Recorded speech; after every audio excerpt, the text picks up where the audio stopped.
What if the most decorated American soldier of World War II wasn't just fighting for patriotism? What if his unbelievable courage was fueled by a deep-seated disdain for the very people threatening his men and his country? Now, Audie Murphy never published a list of people he hated. The man was too humble, too quiet, too haunted by everything he'd seen and done to ever do something like that. But if you look at his life story, from the dust-choked cotton fields of Texas, to the blood-soaked battlefields of Europe, and finally to the strange, hollow world of Hollywood, you can see a clear roadmap of his principles. It shows you what he held sacred, and because of that, it shows you the kinds of people who would have earned his deepest scorn. This isn't about petty grudges. It's about the core principles that forged a hero. By understanding what Audie Murphy stood against, we can get a much deeper sense of what he fought for. We'll explore the 5 types of people Audie Murphy would have despised, from the father who abandoned him to the bureaucrats who turned their backs on the soldiers they sent to war. These are the figures who represented everything he wasn't, the very embodiment of the injustices that lit a fire in a quiet Texas boy and turned him into a legend. To get a handle on the first type of person Audie Murphy couldn't stand, you have to go back to the beginning. Not to a battlefield, but to a poor, windswept corner of Hunt County, Texas, during the Great Depression. You have to understand the world that made him. The Murphys were sharecroppers, living a life of brutal work for almost no money, always in debt to the landowner. Their home was a converted railroad boxcar, a stark symbol of their place on the bottom rung of the economic ladder. Life was a constant struggle where there was never, ever enough. Audie Leon Murphy was born into this world, one of 12 kids. And the head of this sprawling, struggling family was Emmett Murphy. By all accounts, Emmett was a drifter, a man who was good at having children but terrible at feeding them. He'd come and go, like a ghost in his own family's life, until one day, he just drifted away for good. He abandoned them. He deserted his post. That single act of desertion dropped a mountain of responsibility on a boy who was barely a teenager. Audie had to drop out of school in the 5th grade. His education was over. While other kids were learning fractions, Audie was learning the harsh math of survival. He picked cotton for $1 a day, soul-crushing work under the Texas sun. He became a crack shot with a rifle, not for sport, but because putting food on the table depended entirely on his aim. A friend later recalled that when someone complimented his skill, Murphy just said that if he wasn't a good shot, his family wouldn't eat. Then came the final blow. In 1941, his mother, Josie, the woman he adored, died. She was simply worn down by poverty, sickness, and heartbreak. At just 16, Audie was now the man of the house, responsible for his younger siblings. It was too much. With an incredibly heavy heart, he made the gut-wrenching decision to put his 3 youngest siblings into an orphanage. This experience didn't just shape Audie Murphy, it forged his moral compass in steel. It created in him a deep, lifelong scorn for the first type of person on this list, the deserter. Not just a soldier who runs from a fight, but the father who runs from his family, the person who shirks their responsibility the second it gets hard. His father was the original example, a failure of character that Audie would spend the rest of his life pushing back against. When Murphy joined the Army, after the Marines, Navy, and paratroopers all turned him down for being too small, he found a new family. Baker Company, 15th Infantry Regiment, 3rd Infantry Division became his home. The men he fought alongside became his brothers. And unlike his father, Audie Murphy would never abandon them. You can see his entire military career, every medal and every heroic act, as a direct answer to his father's failure. He held his ground. He took care of his men. He did his duty, no matter how high the cost. His loyalty was absolute because he knew, in the most painful way possible, the real cost of desertion. His contempt for his father's failure became the bedrock for his own unwavering, almost superhuman sense of responsibility. When Audie Murphy finally got to the war, it wasn't the clean, heroic picture painted by people back home. It was a world of mud, fear, and utter chaos. His first taste of combat in Sicily in July 1943 was a shock to the system. But it was the Italian campaign that would truly teach him the brutal reality of an infantryman's life and instill in him a profound contempt for the second type of person, the armchair general. The advance through Italy was a miserable, soul-crushing slog. Soldiers were fighting not just a determined enemy, but also freezing rain, endless mountains, and biting cold. They fought for every single inch of ground, through places like the Volturno River and the meat grinder of Anzio. It was here that Murphy, now a non-commissioned officer, started to see the deadly gap between the grand strategies drawn on maps in some warm, distant headquarters, and the bloody reality for the men ordered to carry out those plans. Anzio, especially, was a masterclass in this disconnect. The Allied landing in January 1944 was supposed to be a quick, decisive move to break the stalemate in Italy. Instead, it turned into a 4-month siege. The Allies were trapped on a tiny, flat beachhead, getting pounded day and night by German artillery. For the GIs on the ground, life was about cowering in foxholes, the constant whistle of incoming shells, and watching friends die for what felt like nothing. Murphy himself grimly noted, "I began feeling like a fugitive from the law of averages." This is where his scorn for the armchair general would have cemented. The armchair general is the commander, miles from the front line, who sees soldiers as chess pieces, not as men. He's the strategist who plans campaigns around logistics and objectives, but has no real understanding of the cost in blood, fear, and human misery. He doesn't feel the mud, hear the screams, or smell the death. He's completely insulated from the consequences of his own decisions. Murphy was the exact opposite. He led from the front. His promotions weren't from a military academy, they were earned in the heat of battle. He was made a sergeant, then a staff sergeant, because he showed an almost unnatural ability to think under fire and, most importantly, to keep his men alive. He knew their names, their stories, their fears. He felt every single loss. When a man in his platoon was killed, it wasn't a casualty number, it was a personal failure. He even turned down a battlefield commission to become an officer at one point because it would have meant leaving his company.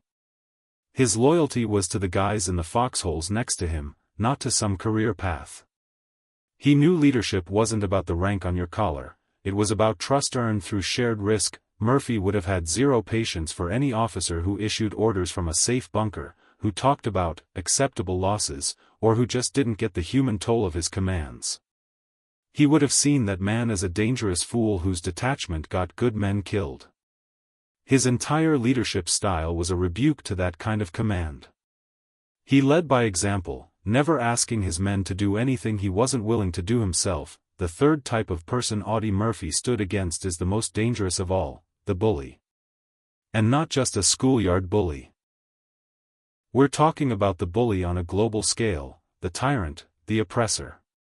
For Murphy and millions of soldiers in Europe, that was the Nazi regime. As the war moved from the grind of Italy to the invasion of southern France in August 1944, the fight became clearer. This wasn't just army versus army, it was a war against an ideology of hate, domination, and industrialized murder. Murphy, now a seasoned platoon leader, would see this evil up close. And his reaction wasn't just professional soldiering, it was a white-hot, righteous fury. One incident, more than any other, makes this crystal clear. It happened in southern France. Murphy and his platoon were advancing when they were tricked by German soldiers pretending to surrender. It was a trap. A machine gun opened up, and Murphy's best friend, Laddie Tipton, was killed. Something inside Audie Murphy snapped. This wasn't about tactics anymore. This was personal. In what can only be called a controlled rage, he charged. He single-handedly wiped out the German squad that had just killed his friend. But he didn't stop. He grabbed their machine gun and grenades and, all by himself, systematically took out several other German positions nearby, using their own weapons against them. This act earned him the Distinguished Service Cross, but it was never about the medal. It was about retribution. It was a violent rejection of a treacherous enemy that would fake a surrender to kill. It was the act of a man who despised bullies and their deceitful games. This deep-seated revulsion for the abuser of power found its ultimate expression on a cold January day in 1945, in the Colmar pocket. By now, Murphy was a second lieutenant in command of Company B. His unit was down to a fraction of its strength. They were trying to hold their position near the village of Holzwehr when a huge German force attacked. 6 Panzer tanks and hundreds of infantrymen, outmanned and outgunned. Murphy ordered his men back to the woods for cover. But he stayed. He stayed at his forward post, completely exposed, calling in artillery on the advancing Germans. Enemy fire was everywhere. A nearby American tank destroyer was hit and burst into flames. This was the moment that would define his life. With the Germans closing in, Murphy did the unthinkable. He climbed onto the burning tank destroyer, which was packed with fuel and ammunition and could have exploded at any second. He spun the .50 caliber machine gun on its turret around and opened fire on the enemy. For an hour, Audie Murphy stood alone on that burning vehicle, a single figure of defiance. Wounded in the leg, surrounded by death, he poured relentless fire into the German ranks, cutting them down. He held them off. He broke their attack. Witnesses figured he killed or wounded at least 50 enemy soldiers by himself.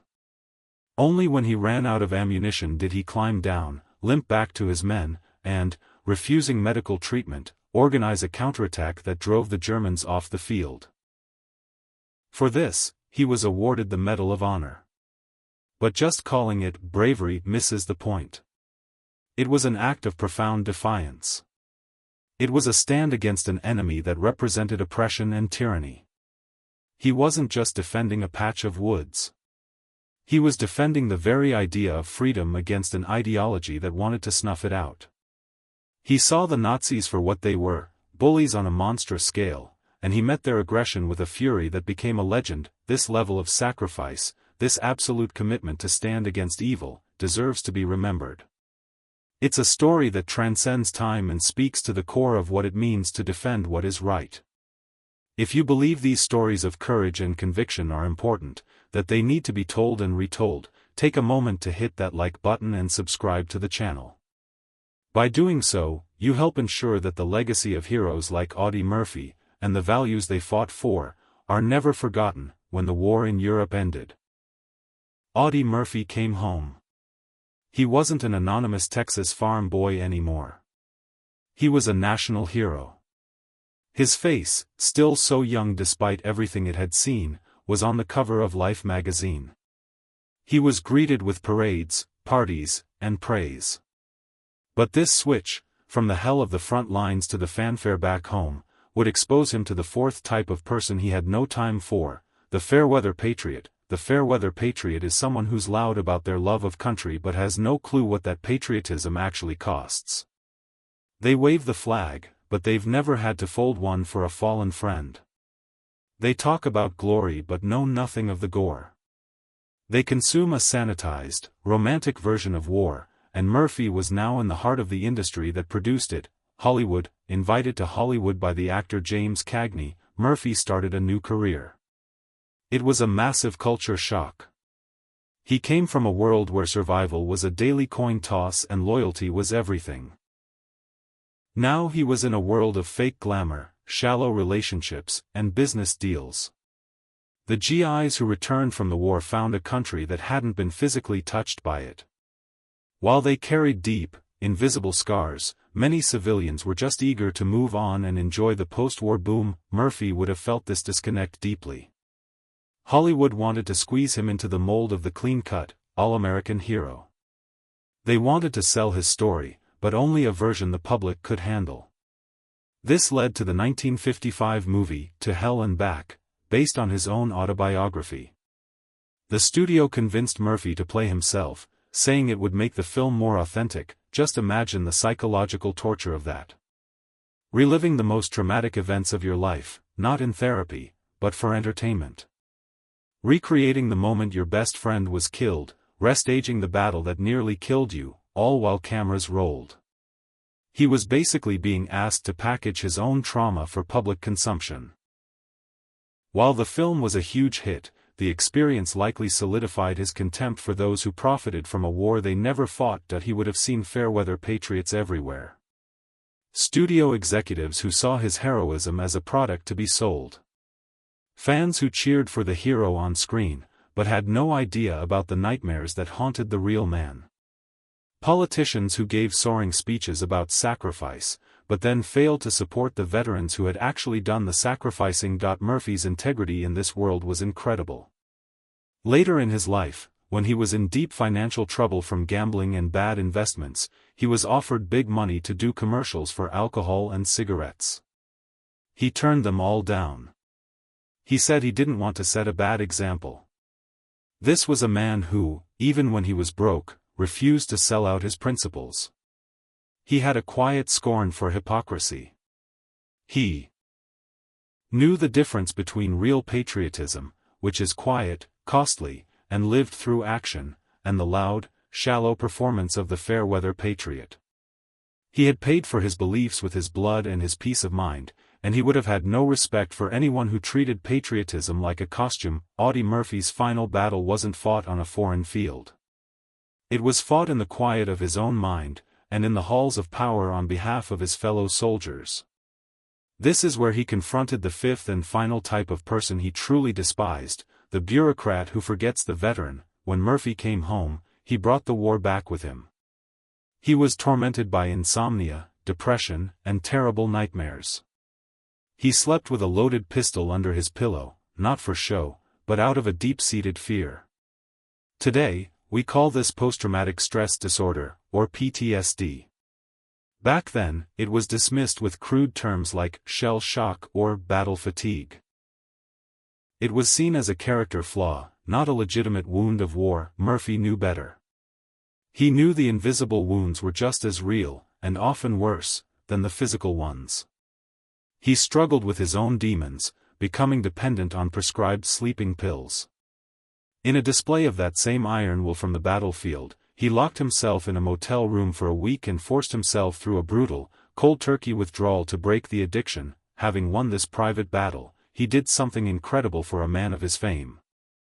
He went public. In 1967, he shattered the taboo and spoke openly about his struggles with PTSD. He used his celebrity not for himself, but to shine a light on the suffering of countless veterans who were dealing with the same thing in silence.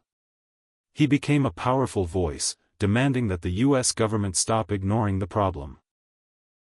He pushed them to study the emotional impact of combat and to provide real healthcare for veterans suffering from the psychological toll of their service. This crusade put him in direct conflict with the faceless, indifferent government bureaucracy. He ran into a system that was slow, uncaring, and deeply unsympathetic to the men it was supposed to be serving.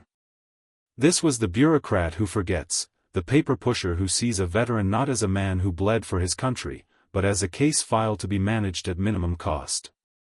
The politician who praises veterans on holidays, but votes against funding their health care. The administrator who creates so much red tape that it's nearly impossible for a struggling veteran to get the help they desperately need. Murphy's frustration with this system was enormous. He'd seen how efficient the government could be when it wanted to send men to war.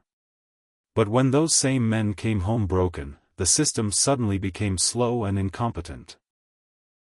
This hypocrisy would have fueled a deep, burning anger in him. He fought for the principle that a nation has a sacred duty to care for the warriors it creates.